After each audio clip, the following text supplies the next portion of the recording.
Hello दोस्तों, स्वागत है आपका हमारे चैनल पर। दोस्तों, आज हम बात करेंगे कि कैसे आप अपने 20s में इन्वेस्ट करें। सबसे पहले हम ऐसे 3 रीजन जान लेते हैं कि आपको क्यों अपने 20s में इन्वेस्ट करना चाहिए। पहला रीजन है अचीव फाइनेंशियल फ्रीडम। अपने 20s से ही इन्वेस्टमेंट स्टार्ट करके आप जल्दी से जल्दी अपने फाइनेंशियल फ्रीडम के गोल को अचीव कर सकते हैं और दूसरों के मुकाबले कम उम्र में रिटायरमेंट ले सकते हैं। दूसरा रीजन है बेनिफिट्स ऑफ रिस्क एवरेजिंग। अगर आप 20s में ज्यादा रिस्क भी लेते हो तो आपके पास उतना समय होता है कि आप अपने रिस्क को एवरेज कर सकते हैं। तीसरा रीजन है higher returns on long term investments because of compounding effect. दोस्तों, अगर आप अपने 20s में इन्वेस्ट करते हैं तो उसका सबसे बड़ा बेनिफिट ये है कि आप इन्वेस्टमेंट पर ज्यादा से ज्यादा रिटर्न्स ले सकते हो, क्योंकि आप लॉन्ग टर्म के लिए इन्वेस्टमेंट कर सकते हैं और लॉन्ग टर्म में कंपाउंडिंग इफेक्ट की मदद से आप बहुत ज्यादा रिटर्न्स भी ले सकते हैं। अब हम ये जानते हैं कि आप अपना पैसा कहाँ इन्वेस्ट कर सकते हैं। First real estate, second bonds, third stock market और फोर्थ म्यूचुअल फंड्स। और आज हम सिर्फ बात करेंगे स्टॉक मार्केट और म्यूचुअल फंड की। तो मान लो कि अगर आपकी उम्र 20 साल है और आप चाहते हो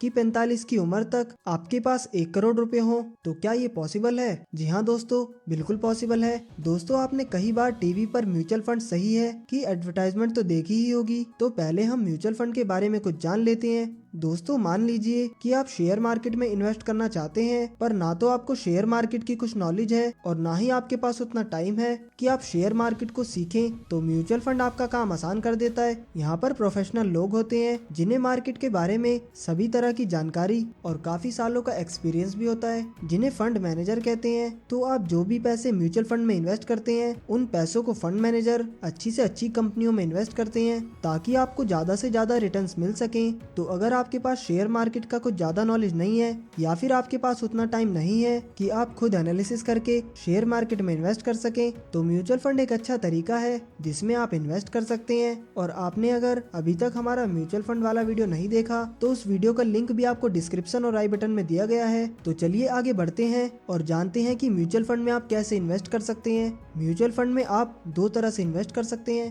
पहला SIP और दूसरा लमसम। अभी हम सिर्फ SIP के बारे में बात करेंगे।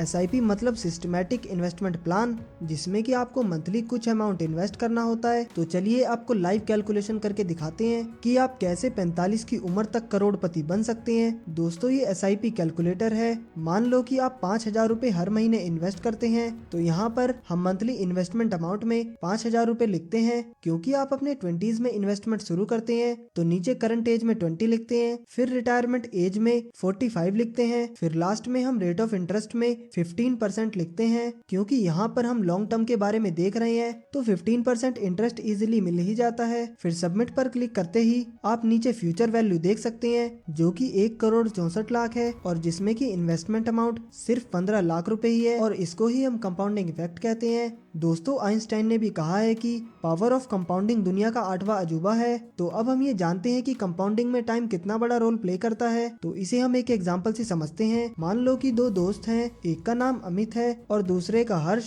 अब दोनों को ही अपने 20s में ये पता चल जाता है कि अगर हमें अमीर बनना है तो अभी से इन्वेस्टमेंट स्टार्ट करनी होगी। तो दोनों ही अपने 20s में 5,000 रुपए की SIP स्टार्ट करते हैं और दोनों ही ये डिसाइड करते हैं कि हम इस SIP को कम से कम 20 साल तक तो चालू रखेंगे ही। अब जब हर्ष की उम्र 40 साल हो जाती है तो उसके पोर्टफोलियो की टोटल वैल्यू 75 लाख रुपए हो जाती है। और जैसे कि उसने डिसाइड किया था कि वो कम से कम 20 साल तक तो अपनी SIP चालू रखेगा ही, तो जैसे ही उसके 20 साल पूरे हो जाते हैं वो अपनी SIP को स्टॉप कर लेता है और 75 लाख रुपए विड्रॉ कर लेता है। पर अमित ने ऐसा नहीं किया, उसने अपनी SIP को चालू ही रखा है और जब वो 50 की उम्र का हो जाता है तब तक उसके पोर्टफोलियो की वैल्यू 7 करोड़ रुपयों तक पहुंच जाती है। तो अब आप ये सोचेंगे कि ये कैसे पॉसिबल है, सिर्फ 10 साल में थोड़ी इतना बड़ा फर्क पड़ता है। तो ऐसा इसलिए है क्योंकि हर्ष ने सिर्फ 20 साल के लिए ही अपनी SIP को चालू रखा था, इसीलिए उसे अपनी इन्वेस्टमेंट पर 15% का ही इंटरेस्ट रेट मिलता है। जब अमित ने 30 साल तक अपनी SIP को चालू रखा था, इसीलिए उसे 15% की जगह 18% का इंटरेस्ट रेट मिलता है,